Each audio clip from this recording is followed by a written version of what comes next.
For example, take a look at this. One of the things that music helps us with is it helps us remember details. You know who understands this really well? Advertisers, right? When they put together something like that, when they want you to remember their name or their number or their brand, they know that you're going to sing it, and therefore you're going to remember it. And so what do they do at the end of TV commercials? At the end of radio commercials, what do? They put a jingle. For example, help me out with some of these. You remember some of these? Like a good neighbor, State Farm is. Very good.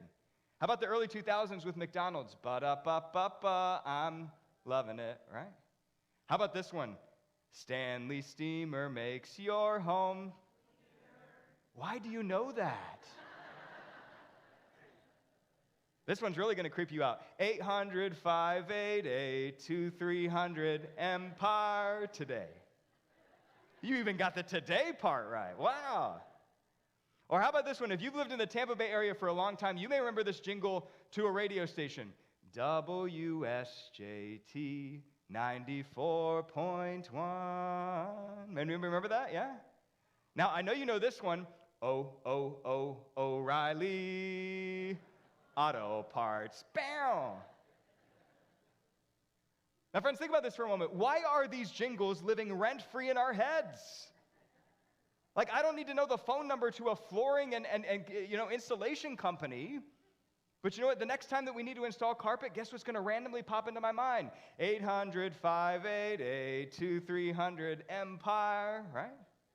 Advertisers understand that music helps us remember details. In fact, I remember one time I was in middle school, our science grade teacher, he had us remember and memorize the periodic table of elements. We were like, oh, come on, are you kidding me? Memorize the periodic table of elements? You know what he did? He took the song to our music teacher, Dr. Bill, and Dr. Bill wrote a song with all of the different elements in it. He brought it back to us. We learned it in a day or two, and all of a sudden, all of us now knew every single element of the periodic table of elements. Why? Because we learned it via song. You see, back in the times of the Bible, people couldn't really read. There wasn't a lot of people that could read, and also there wasn't a lot of materials to read anyways. And so, you know how they learned about theology?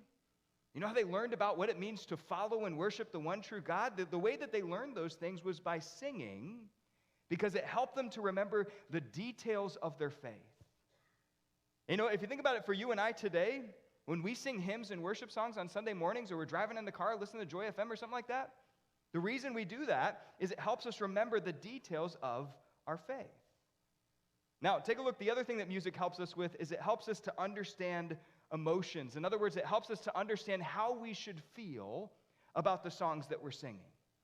For example, take a look at the lyrics to this song by the Pointer Sisters, I'm So Excited. Now, I'm just going to say this for a moment without singing it. I'm so excited, and I just can't hide it. I'm about to lose control, and I think I like it. Weird, right? Now, watch what happens when you add it to music. Sing along with me. I'm so excited, and I just can't hide it. I'm about to lose control, and I think I like it. Now, what a difference, right? Why? Because the music was happy and upbeat, and it informed us how we should feel about the song that we're singing, that we should feel excited.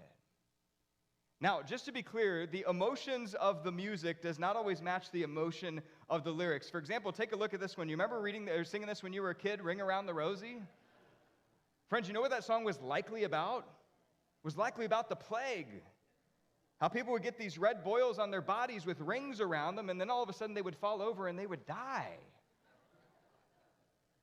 And yet the music of that song is happy and upbeat, and the kids just love singing it. Ring around the rosy, pocket full of posies, ashes, ashes, we all fall down.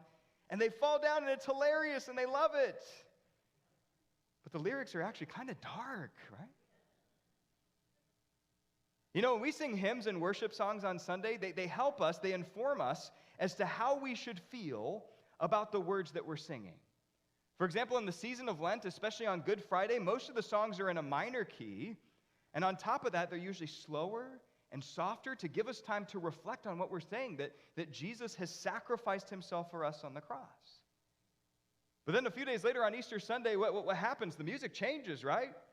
The major keys come out, and all of a sudden there's this loud music and it's exciting and it's fun. We are celebrating the resurrection of Jesus, that he is risen from the dead, and therefore we have eternal life in him.